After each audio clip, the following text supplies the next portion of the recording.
એક વખત ફોર્મ ભરેલું.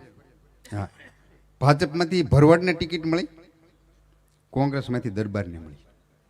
હા, એટલે પછી વાણિયાએ અપક્ષ ભર્યું પાછું. આમાં તો બધા ભરીએ કે ને.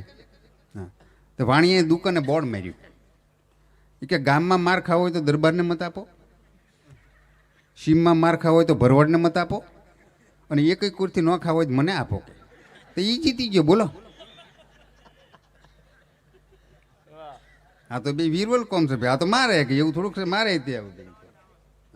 પણ મારો કહેવાનો ભાવ કે આ બધી હાસ્યની વાતો સાહેબ. હા, હળવી હાસ્ય આપણે, અને હાસ્ય તો ગમે ત્યાંથી મળે, અને હાસ્ય જીવનમાં જરૂર. આ બધા વાતો કરીને દિવાયતભાઈએ કે ભાઈ જીતુભાઈએ કે જે કાંઈ વાત કરી પોપટભાઈએ, એ જીવનમાં લીધા જેવી વાત હોય હો સાહેબ.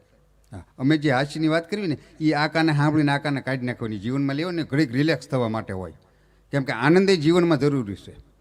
હા, આ હાસ્ય છે ને એ મોટા મોટી દવા છે, શરીર નિરોગી રાખવાની દવા છે દેવાયતભાઈ. કહું પછી કહું, એ દવા છે. હા, laughter is the best medicine.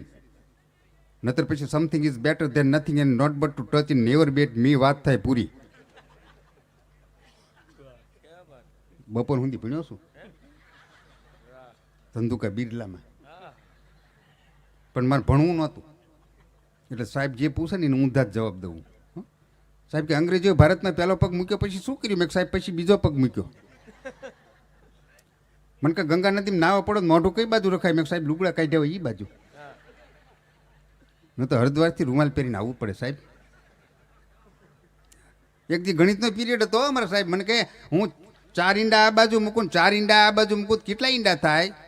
મેં કીધું સાહેબ મરઘીનું કામ તમે શું કામ કરો છો? એવા પ્રશ્ન, બીજા કોઈ જવાબ મને એકને જ આવડ્યા પાછો, એટલે હું હોશિયાર હતો.